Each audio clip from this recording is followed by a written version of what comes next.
નમસ્કાર, સ્વાગત છે આપનું અમારી વિશેષ રજૂઆત ખોટું ન લગાડતામાં. હું છું આપની સાથે દીપા શર્મા. ક્ષત્રિય સમાજના ભારે વિરોધ બાદ ગોંડલમાં યોજાયેલી સભામાં જયરાજસિંહ જાડેજાની મધ્યસ્થીથી વિવાદનો અંત આવ્યો. પરસોત્તમ રૂપાલાએ જાહેર સભામાં માફી માંગતા આખરે ઘીના ઠામમાં ઘી પડ્યું. મારી આખી જિંદગીમાં મેં કંઈ નિવેદન આપ્યું હોય અને તેને પાછું ખેંચવું પડે તેવો કોઈ રેકોર્ડ નથી. એક અનાયોજિત કાર્યક્રમમાં ગયો હતો જ્યાં આપવામાં આવેલા મારા નિવેદનથી મારી પાર્ટીને મારા કારણે સાંભળવાનું થયું. તેનો મને અફસોસ છે, જેની આ સમાજ પાસે બે હાથ જોડીને માફી માંગુ છું. આ શબ્દો છે પરસોત્તમ રૂપાલાના, જે વિવાદ બાદ ગોંડલના શેમડા ગામમાં જયરાજસિંહ જાડેજાની ફાર્મ હાઉસમાં આયોજિત સભામાં ઉપસ્થિત ધારાસભ્યો, સંગઠન સભ્યો, ક્ષત્રિય સમાજના આગેવાનો વચ્ચે પરસોત્તમ રૂપાલાએ માફી માંગી. એક વાતનો એવડો મોટો રંજ છે કે મારી જીભથી આ વાક્ય નીકળ્યું. મારી આખી લાઈફમાં મેં કોઈ નિવેદન કર્યું હોય અને એને પાછું ખેંચ્યું હોય એવો રેકોર્ડ નથી. મારી આખી લાઈફમાં આવો રેકોર્ડ નથી. આજે એક ચૂંટણીની અને એ બી અનાયોજિત કાર્યક્રમ, એ કોઈ કાર્યક્રમ પણ નહોતો. અમે તો કાર્યક્રમો બંધ કરીને કરશનદાસ સાગઠિયાના ભજન છે એની હાટુથી ન્યાય ગયા હતા. એવો કાર્યક્રમ એ કઈ કામનો નહોતો. એમાં મારા થયેલા ઉચ્ચારણથી આજે મારી પાર્ટીને મારા કારણે સાંભળવાનો વારો આવ્યો. જયરાજસિંહજી, એનીથી મોટો અફસોસ કે દુઃખ બીજું કોઈ વાતનું નથી. હું મારા માટે નહીં સાહેબ શબ્દ વાપરું છું, સમજીને વાપરું છું. ક્ષત્રિય સમાજની સભામાં વાપરું છું. જયરાજસિંહના અધ્યક્ષ સ્થાને મળેલા બધા મહાનુભાવોની ઉપસ્થિતિમાં બોલું છું કે મારી પાર્ટીને મારા કારણે સાંભળવાનું થયું છે. મિત્રો, હું આ સમાજ પાસે બે હાથ જોડીને માફી. દરેક સભામાં તેમના લહેકાથી લોકોને મંત્રમુગ્ધ કરનાર પરસોત્તમ રૂપાલાનો ચહેરો ઘણું બધું કહેતો હતો. તેમની તળપદી ભાષાની આગવી શૈલીના બદલે અવાજ ગળગળો હતો, જે તેમનું દુઃખ વ્યક્ત કરતું હતું. છેલ્લા કેટલાક દિવસથી ચાલતા વિવાદમાં આખરે જયરાજસિંહ જાડેજા મેદાનમાં આવ્યા. ત્યારબાદ સમગ્ર મામલો શાંત પડ્યો અને જયરાજસિંહ જાડેજા સભામાં ઉપસ્થિત તમામ લોકોને પરસોત્તમભાઈને વધાવી લેવા આહવાન કરી તેમનો જુસ્સો વધાર્યો. રૂપાલા સાહેબને બે હાથ ઊંચા કરીને ખાતરી આપો ભાઈ, ક્ષત્રિય તરીકે ખાતરી.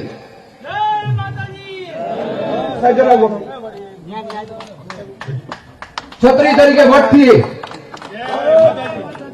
ભારત માતા કી જય. સૌરાષ્ટ્રના નેતા જયરાજસિંહ જાડેજાની મધ્યસ્થીથી આખરે આ વિવાદનો અહીં અંત આવ્યો છે. ક્ષત્રિય સમાજની સભામાં માફી બાદ હવે સૌની નજર પરિણામ પર જ રહેશે અને ક્ષમા માફીનો ગુણ મતમાં ફેરવાઈ પરસોત્તમભાઈને વાંચતે ગાજતે દિલ્હી મોકલે. Bureau report, news 18 Gujarati. 4 જૂને લોકસભા ચૂંટણીનું પરિણામ આવશે. હજુ તો લોકસભા ચૂંટણીનું મતદાન પણ નથી થયું. તે પહેલા જ બનાસકાંઠાના એક ભુવાએ ચૂંટણીનું ભવિષ્ય ભાંખી લીધું છે, જેનો એક વિડીયો વાયરલ થઈ રહ્યો છે. જો આ ભુવાએ કોની જીતની કરી છે ભવિષ્યવાણી. આ વેળાએ તો બનાસકાંઠામાં તો ભાજપની જીત આવશે.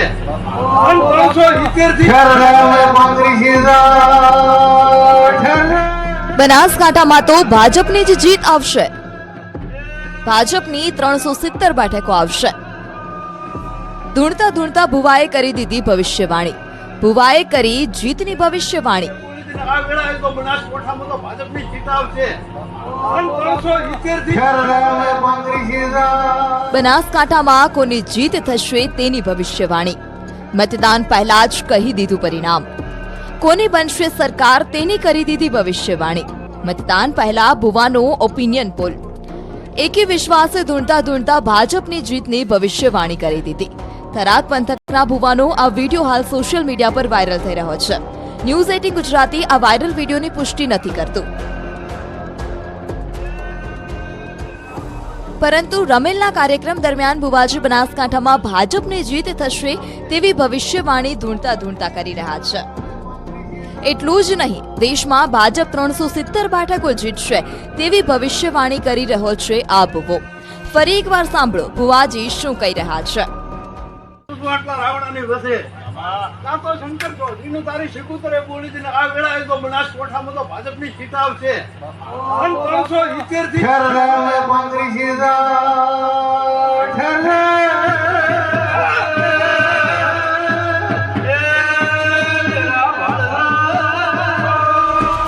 ચૂંટણીના પરિણામોને લઈ ભલભલા પોલિટિકલ પંડિતો માથું ખંજવાળતા હોય છે અને તેમના ગણિતો પણ ઊંધા પડતા હોય છે, પણ આ ભુવાજીને એટલો વિશ્વાસ છે કે તેમની બોલી અફર ન જાય. ભુવાનો દાવો છે કે શંકર ચૌધરી વખતે પણ તેમણે ભવિષ્યવાણી કરી હતી અને તે સાચી સાબિત થઈ હતી.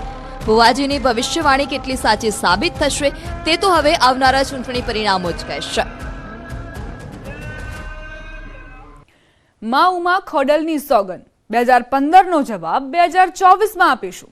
પાટણમાં આયોજિત એક સભામાં આપવામાં આવેલું આ પ્રકારનું નિવેદન વાયરલ થતા પાટણ લોકસભા બેઠકની ચૂંટણીમાં હવે ગરમાવો આવી ગયો છે.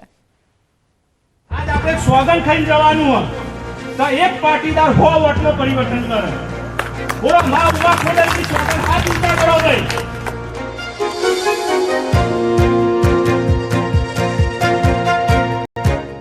ગુજરાતની અંદર વિધાનસભાની ચૂંટણી હોય કે લોકસભાની, પાટીદાર મત હંમેશા નિર્ણાયક સાબિત થતા આવ્યા છે. કોઈ પણ ઉમેદવારની હાર જીત તેમના મત પર નિર્ભર રહેતી હોય છે. તેમની આ તાકાતનું એકમાત્ર કારણ તેમની એકતા છે. પાટણમાં ભલે કોઈ પાટીદાર ઉમેદવાર મેદાનમાં નથી, પણ પાટીદાર સમાજ ચંદનજી ઠાકોરને જીતાડવા હાકલ કરી રહ્યા છે. ઠાકોર સમાજના બે આગેવાનો ભરતસિંહ ડાભી અને ચંદનજી ઠાકોર પાટણ બેઠકના ઉમેદવાર છે, પણ તેમાંથી ચંદનજી ઠાકોરની જીત માટે કમર કસવાની વાત કરી રહ્યા છે અને તેના માટે મહત્વનું કારણ આગળ ધર્યું છે 2015ની ઘટનાનું, જેનો બદલો લેવા મા ઉમા ખોડલના સોગંદ આપી ભરતસિંહને હરાવવાની વાત કરી. આપણે સ્વાગત ખાઈને જવાનું કે એક પાટીદાર 100 વોટનું પરિવર્તન કરે. બોલો મા ઉમા ખોડલની સોગન હાથ ઊંચા કરો ભાઈ. મા ઉમા ખોડલની સોગન ખાઉં છું કે 2015માં અમને જે અમારા ઉપર અત્યાચાર કર્યો હતો એનો હજી અમે બદલો નહીં લઈ શક્યા, પણ આ જે સંગીતજીરોનું અભિમાન તોડી રહ્યા રાજા રાવણની જેમ એ પાટણમાંથી જંગી બહુમતીથી જીતાડી અને લોકસભામાં આપણે ચંદનસિંહ મોકલી અને આપણે બદલો વાળીશું. અને બીજું તો એક પાટીદાર 100 લોકોને સમજાવશે અને 200 વોટનું પરિવર્તન કરશે. એવું જ માતાજી સદારામ બાપુ, ખોડિયારમાં રોમા પીર, જગત જનની માં ઉમિયા અંબાજી મારી સાક્ષીએ સોગન ખાઈએ ને ભાઈ અને કરશો ને. બોલો સદારામ બાપાની જય, બોલો રણુજાવાળા રોમા પીરની જય. એક પાટીદાર 100 મતનું પરિવર્તન કરે અને ચંદનજી ઠાકોરને જીતાડે તેવી વાત તો કરી, સાથે જ ઠાકોર સાથે પાટીદારનો રંગ મળે એમ જ સદારામ બાપાના ભગત ચંદનજીને મત આપવાની અપીલ કરી. જેનું એક કારણ એ પણ આપ્યું કે જીત્યા બાદ ભરતસિંહ ડાભી ક્યારેય પાટણના કોઈ ગામડામાં દેખાયા નથી, તો તેવા ઉમેદવારને મત ન આપવો જોઈએ. અને મોય જો પાટીદારોનો રંગ મોય મળે, સદારામ બાપુના જે ભગત છે ને તો ચંદનસિંહ જ વોટ આપવાના. હું અંતરાત્માથી બોલું કે જો સદારામ બાપુના જે સાચા ભગત હોય ને એ તો ચંદનસિંહ ઠાકોરને જ વોટ આપવું, એ બીજા આપવું જ નહીં. પણ જો પાટીદારો આપણે જો એક થઈ અને અમને જીતાડીએ, અને કેમ જીતાડવા જોઉં, પેલી બાજુ જે ઉમેદવાર રહ્યા એમને ભાઈ આપણે ઓળખીએ બરાબર. એ 5 વર્ષ તમે એમને જીતાડ્યા કે ના જીતાડ્યા, પણ તમારા એકે ગોમમાં 5 વર્ષ જીત્યા પછી આયા હોય તો હું અહીંથી ઘેર જતો રહું. આયા ભાઈ તમે ગમે તે પૂછ્યો, આયા નહીં હોય. પણ ચંદનસિંહ ઠાકોર ગમે તે સામાજિક પ્રસંગ હોય, કોઈને દુઃખ પડ્યું હોય, કોઈનું કોઈ પણ કામ હોય તો ખભે ખભો મિલાઈને આપણે વચ્ચે ઉભા રહ્યા હોય તો આવા ઉમેદવારને આપણે જીતાડવા જોવું. વાત તો સાચી છે કે નેતા એવો હોવો જોઈએ કે દુઃખની ઘડીમાં ખભેથી ખભા મિલાવી મતદારોની સાથે ઉભા રહે, અને તેવા જ નેતાને ચૂંટવાનો મતદારોને અધિકાર છે.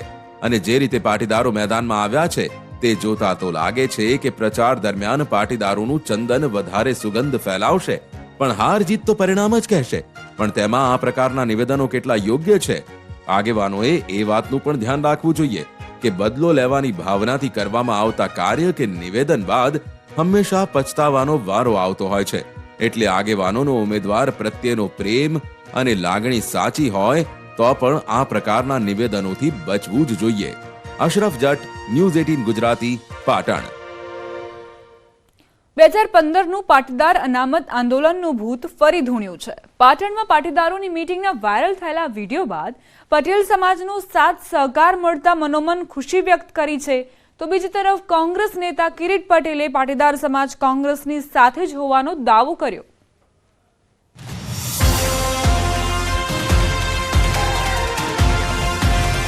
ની લોકસભાની ચૂંટણીમાં ફરી એકવાર પાટીદાર અનામત આંદોલનની ઘટનાઓનો મુદ્દો ઉછળ્યો છે. પાટણમાં પાટીદારો કોની સાથે રહેશે તે તો પરિણામ આવ્યા બાદ જ ખબર પડશે. પણ આ મુદ્દાથી પાટીદારોનો સાથ સહકાર મળતા ચંદનજી ઠાકોરે પાટીદારોનો આભાર વ્યક્ત કરી દિલ્હી જવાની તૈયારી બતાવી દીધી. પાટીદાર સમાજ મારી સાથે આવ્યો છે, પાટીદારને આવકારું છું. પાટીદાર સમાજ 30 વર્ષથી ભાજપની સાથે હતો, તો આજે ભાજપ જીતતું હતું. આ વખત પાટીદાર 2015માં ભારતીય જનતા પાર્ટીએ જે પ્રમાણે પાટીદાર સમાજના દીકરાઓ પર, દીકરીઓ પર, અમદાવાદ જેવી સિટીમાં, પાટણ જેવી સિટીમાં એમની પર જે અત્યાચાર કર્યો અને એમના જે કેસો કર્યા હતા એ કેસો પાછા ખેંચવાવાળી વાત હતી. એ હજુ સુધી કેસ સરકારે પાછા ખેંચ્યા નથી. પાટીદાર સંપૂર્ણ રોષે ભરાયેલો છે.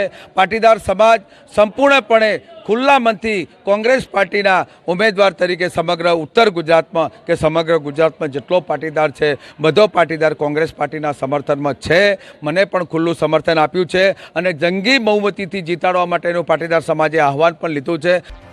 તો બીજી તરફ કોંગ્રેસ ધારાસભ્ય અને પાસ કન્વીનર કિરીટ પટેલે તો ત્યાં સુધી કહી દીધું છે કે જો પાટીદાર સમાજ કોંગ્રેસની સાથે ન હોત તો હું ધારાસભ્ય ના હોત. પણ પાટીદારોની માંગ પૂરી કરવામાં સરકાર નિષ્ફળ ગઈ છે તેનો આરોપ છે.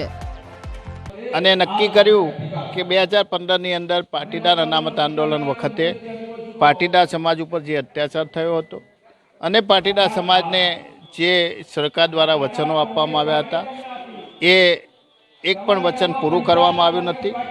એ વખતે હું ધારાસભ્ય નહોતો, પાસનો કન્વીનર હતો ઉત્તર ગુજરાતનો, અને નીતિનભાઈ પટેલની અધ્યક્ષતાની અંદર એક મિનિસ્ટરોની અને કમિટી બનાવવામાં આવેલી અને કમિટીની અંદર સરકારે નક્કી કરેલું કે જે પણ પાટીદાર પાટીદાર સમાજના યુવાનો શહીદ થયા છે એમને એમના પરિવારને સરકારી કે અર્ધ સરકારી નોકરી આપવી, એમના પરિવારને 35 લાખ રૂપિયાનું વળતર આપવું અને જે પાટીદાર સમાજના યુવાનો પર જે કેસો થયેલ છે પરત ખેંચવા. આજ દિન સુધી એક પણ વચનનું પાલન કરવામાં આવ્યું નથી અને પાટીદાર સમાજ ઉપર જે અત્યાચાર થયેલો હતો એમની ગાડીઓ તોડી નાખવામાં આવી હતી. સતીશ પટેલના વાયરલ થયેલા વિડીયો બાદ એક પછી એક પ્રતિક્રિયાઓ આવી રહી છે. ફરી પાટીદારોને ન્યાય અપાવવાની માંગ થઈ રહી છે અને તેવામાં ચંદનજીને પાટીદારોનો આ રોષ કેટલા અંશે ફળશે તે જોવું રહ્યું. કેતન પટેલ, ન્યૂઝ 18 ગુજરાતી, મહેસાણા. લોકસભાની ચૂંટણી સમયે પરેશ ધાનાણી ફરી પોતાના જૂના અંદાજમાં આવી ગયા છે. ટનાટનની કવિતા બાદ હવે કાઠિયાવાડી લહેકામાં વિરોધીઓ પર વાર કરી રહ્યા છે.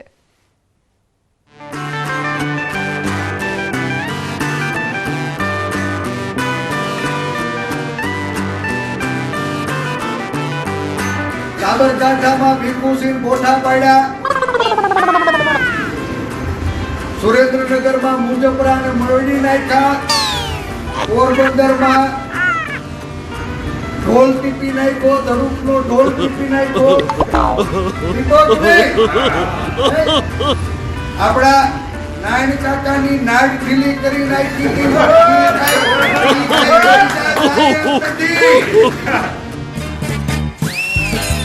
વિધાનસભાની ચૂંટણીમાં હાર બાદ ખોવાઈ ગયેલા પરેશ ધાનાણી હવે લોકસભા ચૂંટણીમાં કવિતાઓ કરતા નજરે પડી રહ્યા છે. વિરોધીઓ પર વાર કરવાની આ પરેશ ધાનાણીની સ્ટાઇલ છે. પોતાની કોઠાસૂઝથી કાઠિયાવાડી લહેકામાં ફરી એકવાર પરેશ ધાનાણી વિરોધીઓ પર પોતાના અંદાજમાં વરસ્યા. ભાજપમાં ભરતી મેળા અને ભાજપમાં આંતરિક વિરોધના પગલે પરેશ ધાનાણીએ ગેલમાં આવી જઈ ગમતમાં પણ સત્ય હકીકત કહી દીધી. કોંગ્રેસને તોડવામાં ને તોડવામાં ભાજપ ખુદ એના ભારે તૂટી ગયું. આજ ભાજપ એના ભારે તૂટી ગયું. કમલમની કાર્યાલયે આખા ગુજરાતમાં જ્યાં જોવો ત્યાં કકળાટ છે. કમલમની કાર્યાલયમાં કકળાટ છે. હું કહેતો તો આ ભાજપ વાળાને ખખણા રહ્યો. અમે નો હાચવી ગયા હોય તમારથી થોડા હાચવાય.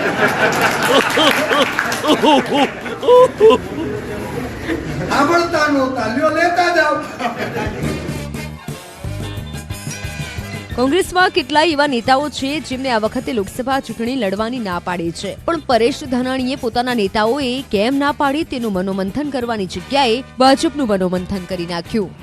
માનની પાટીલ સાહેબ એવા પ્રમુખ છે કે એના પ્રમુખ પદ નીચે ભાજપના હારા મોટા પાયાના કાર્યકર્તાઓએ ચૂંટણી લડવાની ઘણી ના પાડી દીધી. આ ભારતીય જનતા પાર્ટીની આજની સ્થિતિનું પ્રતિબિંબ છે.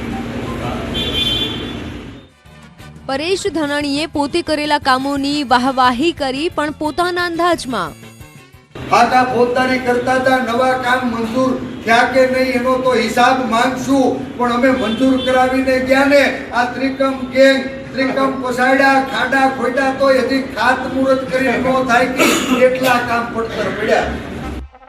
અમરેલીથી કોંગ્રેસના ઉમેદવાર જેનીબેન ઠુમ્મરનું મામેરું ભરવાની ટહેલ કરનારા પરેશ ધાનાણીએ હવે અણવરનો રોલ નિભાવવાની વાત કરી છે. વરાજા ઘણી વખત થયા, ક્યારેક અણવર બનવાનો વારો આવે તોય લગ્નમાં કાચું નહીં કપાવા દે, જરાય મૂંઝાતા નહીં. પરેશ ધાનાણીએ વિરોધીઓ પર વાર અને કટાક્ષથી પોતાનો પાવર બતાવ્યો છે, પણ ચૂંટણી સમયે જનતા કોને પાવર આપે છે તે તો પરિણામ જ કહેશે. રાજન ગઢિયા, ન્યૂઝ સિટી ગુજરાતી, અમરેલી. બનાસકાંઠામાં કોંગ્રેસના પીઢ રાજપૂત નેતા ડીડી રાજપૂતનો અંતરાત્મા જાગ્યો છે. તેમને અંતરાત્મા જાગતા કોંગ્રેસને રામ રામ કરી દીધા. ચૂંટણી સમયે કોંગ્રેસમાં ભંગાણ થતા હવે બનાસકાંઠાના જંગમાં ગેનીબેનની મુશ્કેલી વધી શકે છે.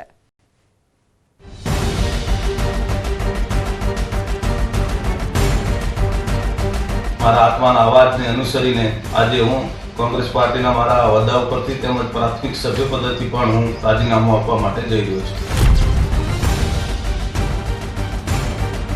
ચૂંટણી સમયે ઘણા બધા નેતાઓનો અંતરાત્મા જાગે છે. ડીડી રાજપૂતને પણ હવે આત્મજ્ઞાન થયું છે. ભગવાન રામ યાદ આવ્યા અને તેમને કોંગ્રેસને રામ રામ કરી દીધા. ડીડી રાજપૂત 2017ની વિધાનસભા ચૂંટણીમાં થરાદ બેઠક પરથી કોંગ્રેસના ઉમેદવાર હતા. તેઓ થરાદ રાજપૂત સમાજના પ્રમુખ તરીકે હાલમાં કાર્યરત છે. ત્યારે લોકસભાની ચૂંટણી ટાણે જ ડીડી રાજપૂતની વિકેટ પડતા કોંગ્રેસના ઉમેદવાર ગેનીબેન ઠાકોરને જરૂર મોટો ફટકો લાગ્યો હશે. આ પીઢ કોંગ્રેસી નેતાએ પણ અર્જુન મોઢવાડિયાની જેમ કોંગ્રેસ પાર્ટીએ કરેલા રામ મંદિરના વિરોધને લઈને લાગણી દુભાઈ હોવાનું કારણ આપ્યું છે.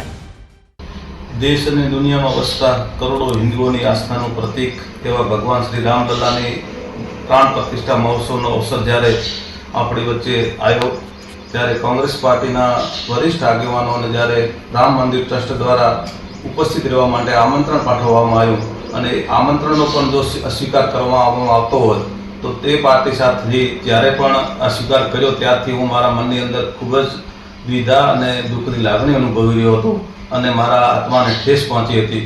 મારા આત્માના અવાજને અનુસરીને આજે હું કોંગ્રેસ પાર્ટીના મારા હોદ્દા ઉપરથી તેમજ પ્રાથમિક સભ્ય પદેથી પણ હું રાજીનામું આપવા માટે જઈ રહ્યો છું.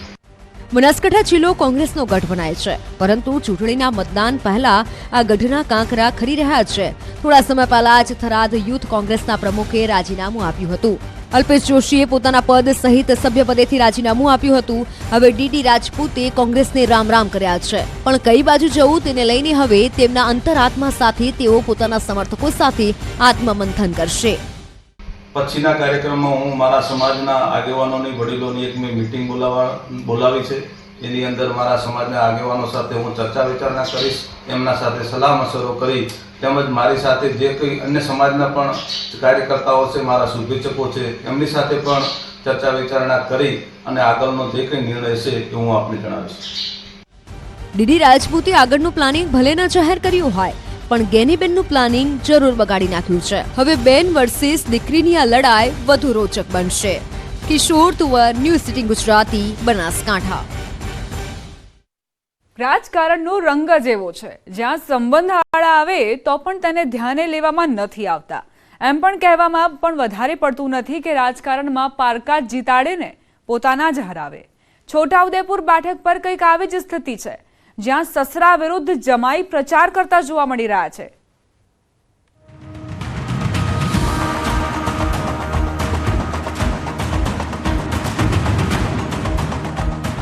પરિવાર વચ્ચે ચૂંટણી યુદ્ધ, સસરા વર્સેસ જમાઈની જંગ, જમાઈ ભાજપમાં, સસરા કોંગ્રેસમાં.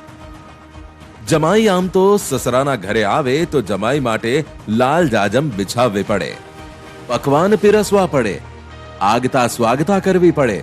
પણ છોટાઉદેપુરમાં કોંગ્રેસના ઉમેદવાર સુખરામ રાઠવા માટે જમાઈ માટે લાલ જાજમ પાથરવી અને આવકારો આપવાને લઈ વિકટ પરિસ્થિતિ થઈ શકે તેમ છે, કેમ કે સુખરામ રાઠવાના જમાઈ રાજેન્દ્ર રાઠવા ભાજપમાં છે. મહાભારતની અંદર પણ સ્પષ્ટ ઉદાહરણો છે. મહાભારતનો અમે અભ્યાસ કરેલો છે, સાંભળેલું છે કે મહાભારતમાં પણ આ પરિસ્થિતિ હતી. સસરા જમાઈ સામસામે હતા, બાપ બેટા સામસામે હતા, અને આ કોઈ નવું નથી. આ છે ચૂંટણીનું મહાભારત. જેમ મહાભારતમાં ભાઈઓ ભાઈઓ સામસામે હતા, એક જ પરિવારના સભ્યો સામસામે હતા, તેમ છોટાઉદેપુરમાં પણ પરિવારના સભ્યો વચ્ચે જોવા મળી રહ્યો છે જંગ. સસરા સુખરામ રાઠવા કોંગ્રેસમાં છે. છોટાઉદેપુર બેઠક પરથી કોંગ્રેસના તેઓ ઉમેદવાર છે, જ્યારે જમાઈ રાજેન્દ્ર રાઠવા ભાજપના ધારાસભ્ય છે. એટલે એક પરિવાર બે પાર્ટીઓ વચ્ચે વહેંચાઈ ગયો છે. સસરા અને જમાઈ બંને પરિવાર પહેલા પોતપોતાના પક્ષને લઈ વફાદારી નિભાવી રહ્યા છે. સસરા વિરુદ્ધ પ્રચાર કરતા જોવા મળી રહ્યા છે જમાઈ. સસરાને ચૂંટણી મેદાનમાં હરાવવાનો હુંકાર પણ ભરી રહ્યા છે. મારી વિચારધારા ભારતીય જનતા પાર્ટીની છે, એમની વિચારધારા કોંગ્રેસની છે. એ એમની રીતે કામ કરશે. હું મારી રીતે ભારતીય જનતા પાર્ટીને છોટાઉદેપુર વિધાનસભામાં સૌથી વધારે લીડ મળે તે માટેના મારા જંગી પ્રયાસ રહેવાનો છે. બંનેની વિચારધારા અલગ છે, પણ બંને પોતપોતાની વિચારધારાની એટલા વરેલા છે કે પારિવારિક સંબંધો તેમની વચ્ચે નથી આવી રહ્યા. બંને પોતાનો રાજ ધર્મ નિભાવવા એટલા મક્કમ છે કે બંને વચ્ચે અત્યાર સુધી કોઈ ખટરાગ ઊભો નથી થયો કે ખોટું પણ કોઈને નથી લાગ્યો. એ વ્યક્તિને હું ઓળખું છું. એ વિચારધારા પ્રમાણે જ લડશે. નહીં તો એમની વિચારધારા માન લો કે જે સિદ્ધાંતવાદી નહીં હોત તો એ આજે ભાજપમાં હોત. આ સાથે જ અમારી વિશેષ રજૂઆત ખોટું ન લગાડતામાં અત્યારે બસ આટલું જ. વધુ અપડેટ્સ માટે આપ જોતા રહો ન્યૂઝ 18 ગુજરાતી.